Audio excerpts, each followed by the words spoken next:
खंडार शहर स्थित ऐतिहासिक तारागढ़ पोर्ट में जैन धर्म के तीर्थों एवं मंदिरों के दर्शन, संरक्षण और रखरखाव के उद्देश्य से राष्ट्रीय स्तर का एक दल आज सुबह खंडार पहुंचा। जहां दल के खंडार पहुंचने पर स्थानीय जैन समाज द्वारा भव्य स्वागत किया गया। रमेश जैन, अरविंद जैन, ललित जैन, सतीश जैन, पारस जैन, टिंकल जैन, रमाकांत जैन, सत्यनारायण जैन, संजय जैन सहित सकल जैन समाज खंडार ने दुपट्टा और माला पहनाकर अतिथियों का अभिनंदन किया।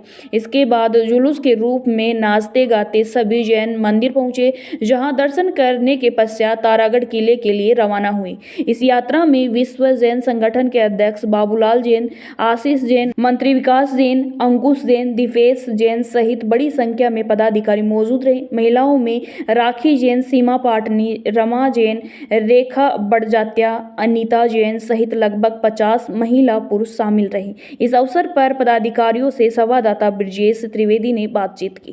नमस्कार, मैं चाणक्य न्यूज से।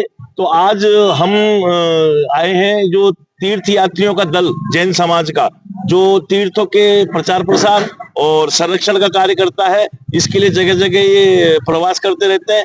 तो आज खंडार शहर में तारागढ़ फोर्ट पे जो जैन धर्म का मंदिर है, वैसे खंडार क्षेत्र पूर्णतः जैन धर्म को समर्पित और किसी समय में ये इतना समृद्धशाली क्षेत्र रहा है कि जगह जगह यहाँ पर जैन धर्म के अवशेष, जैन धर्म की मूर्तियां और जैन धर्म के विशाल मंदिर यहाँ पर पाए जाते हैं। तो उसी संदर्भ में बाहर से तीर्थ यात्रियों का दल आज यहाँ खंडार में आया है, तो हम चाहेंगे कि उनसे कुछ जानकारी हासिल करें। सर, आपका शुभ नाम? मैं बाबूलाल जैन, विश्व जैन संगठन जयपुर अध्यक्ष। आज विश्व जैन संगठन के आह्वान पर हम सभी यहाँ पर तीर्थ संरक्षण यात्रा लेकर के जयपुर से यहाँ खंडार आए हैं। और इस क्षेत्र पे जहाँ पर यात्रियों का आवागमन कम है, क्षेत्र में समाज की इस क्षेत्र में कमी होने की वजह से यहाँ पर यात्रियों का आवागमन कम है।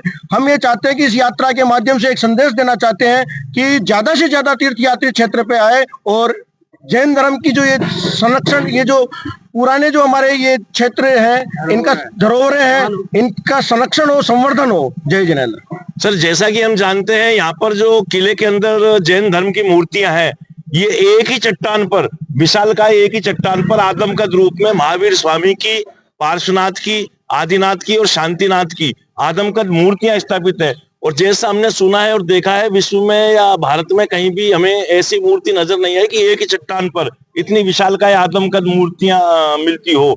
तो क्या आपकी इस संदर्भ में क्या राय है कि कहीं और जगह भी ऐसी मूर्तियां वगैरह आपको उपलब्ध हो पाती है? राजस्थान में तो ये एक ऐसा क्षेत्र है जहाँ पर एक ही क्षेत्र है जहाँ पर ये मूर्तियां हैं। बाकी साउथ में, दक्षिणी भारत में ऐसी कई मूर्तियां देखने को हमें मिलेगी, पर राजस्थान में एक पहला क्षेत्र है जहाँ पर ये क्षेत्र मिलेगी। राजस्थान में पहला क्षेत्र है।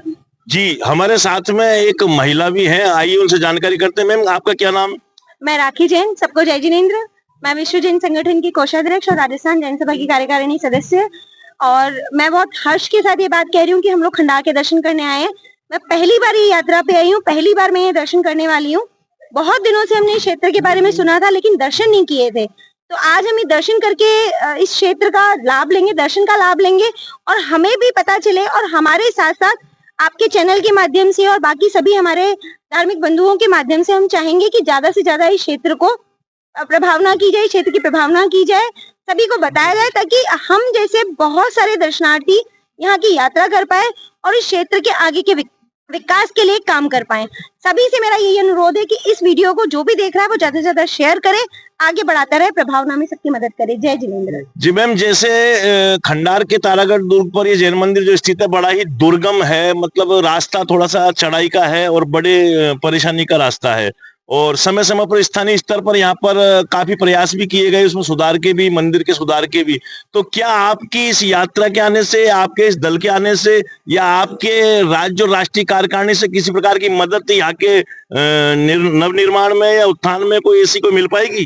देखिए, कोई भी यात्रा की जाती है तो उस क्षेत्र के विकास के लिए ही की जाती है। हम लोग यहाँ पिकनिक बनाने नहीं आए हैं, हम लोग यही भावना भाग के आए हैं कि हमारे थ्रू इस क्षेत्र का विकास संभव हो सके। तो जितना हमसे, जितना हमारी कार्यकारिणी से, जितना नेशनल लेवल पे, स्टेट लेवल पे जितना हमसे हो पाएगा हम लोग करेंगे, और हमारे साथ साथ हम और लोगों को जोड़ेंगे कि क्षेत्र के विकास में हम लोग हाथ से हाथ बढ़ा जाए, कंधे से कंधा मिला के आगे बढ़ते जाएं। जी, हमारे साथ एक और सदस्य अंकुश जैन है, आइए इनसे भी जानकारी करते हैं। जी सर। देखिए, आपका क्वेश्चन, जय जिनेंद्र सभी को, आपका क्वेश्चन बहुत अच्छा था कि क्या यहाँ पे डेवलपमेंट हो सकता है।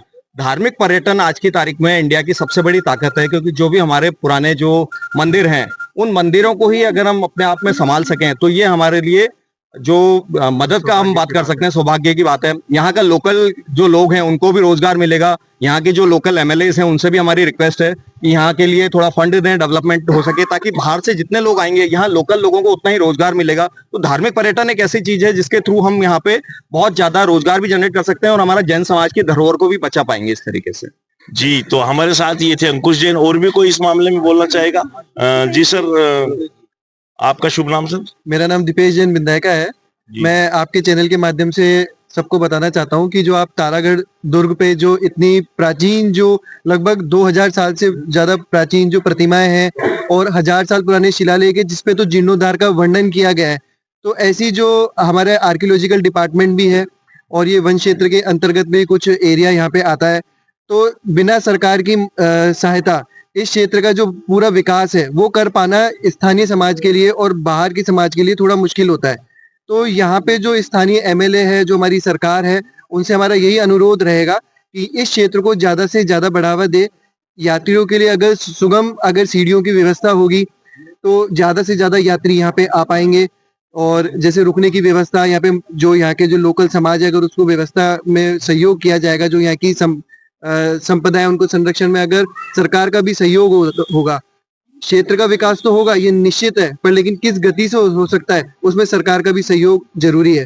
तो मेरा यही आपके चैनल से वापस से आग्रह रहेगा सरकार को कि इस क्षेत्र पे ध्यान दे और ज्यादा से ज्यादा विकास करे, जिससे क्षेत्र के लोगों का और इतनी प्राचीन प्रतिमाओं का, इतने प्राचीन मंदिर का विकास यहाँ हो सके। और आपका एक प्रश्न था कि यहाँ पे राष्ट्रीय कार्यकारिणी और इनका क्या वो रहता है। आज से 4-5 साल पहले भी एक इसी तरीके की यात्रा विश्व जैन संगठन के द्वारा 24 अक्टूबर 2021 को यहाँ पे निकाली गई थी। उसके बाद राष्ट्रीय स्तर से कई तरीके की फंडिंग हुई थी और बहुत सारा वहाँ पे जीर्णोद्धार का हुआ था, लेकिन कुछ लोगों की, समाज की और संस्थाओं की कुछ लिमिटेशन होती है कि कुछ एक स्थल तक ही उसको वो जीर्णोद्धार कर सकते हैं, लेकिन सरकार की कोई लिमिटेशन नहीं होती। सरकार अगर चाहे तो रातों रात किसी भी क्षेत्र का विकास कर सकती है। तो सरकार से पुनः आग्रह है कि इस क्षेत्र का विकास में यहाँ के लोगों को है ना मजबूत हाथ बने। जय जिनेंद्र। सर, जैसे आपके बहुत बड़े बड़े संत होते हैं तो कई बार वो जहाँ भी पहुंचते हैं देखा जाता है अक्सर कि करोड़ों रुपए उनके नाम पे इकट्ठे होते हैं, करोड़ों लोग लगाने को आतुर होते हैं। कभी ऐसा कोई संयोग नहीं बना कि ऐसी जगह पर कोई ऐसे बड़े संत या ऐसे कोई बड़े मुनि का आगमन यहाँ पर हुआ हो, जिससे अगर उनका आगमन यहाँ पर हो किसी बड़े संत का, तो निश्चित रूप से इसमें जैन समाज को और हमारे स्थानीय स्तर पे खंडार के जैन समाज को भी काफी राहत और काफी मजबूती से। देखिए, हमारे किसी भी जो साधु भगवंत होते हैं उनका कोई भी प्रोजेक्ट नहीं होता, वो तो श्रीफल समाज चढ़ाती है, उस समाज में प्रवास करने के लिए जाते हैं, वो अपनी भावना प्रकट करते हैं और उस भावना के प्रकट करने में जो समाज है, लोकल समाज और बाहर की समाज है, अगर वो सक्षम होती है तो वो उनकी जो भावना है उसको पूरा कर देती है। हम तो यही चाहेंगे कि आपकी भावना यहाँ पे हो, बड़े संत भी आए, क्योंकि संतों के समक्ष सरकार भी बहुत आदर के भाव से रहती है। तो उनकी अगर एक आदेश हो जाता है तो सरकार भी अपना काम कर देती है। तो सरकार को और लोगों को दोनों को मिलकर ही काम करना पड़ेगा और गुरुओं को तो हमेशा से आशीर्वाद चाहिए ही चाहिए। जी, तो ये था हमारे साथ में जैन समाज का दल जो जैन तीर्थों के रखरखाव, उनके संरक्षण और उनके पर्यटन के लिए खंडार में पधारा है। और मैं ब्रजेश त्रिवेदी, चाणक्य न्यूज इंडिया, खंडार सवाई माधोपुर। धन्यवाद। बच्चों के भविष्य से खिलवाड़, ग्रामीण क्षेत्र में गुम विकास, न्यायिक क्रिया में भेदभाव, दबी हुई गरीबों की आवाज, पर अब होगी जनता की बात। सड़क से पहुंचेगी संसद तक आवाज। सिर्फ सुन सरकार, देखिए चाणक्य न्यूज इंडिया पर।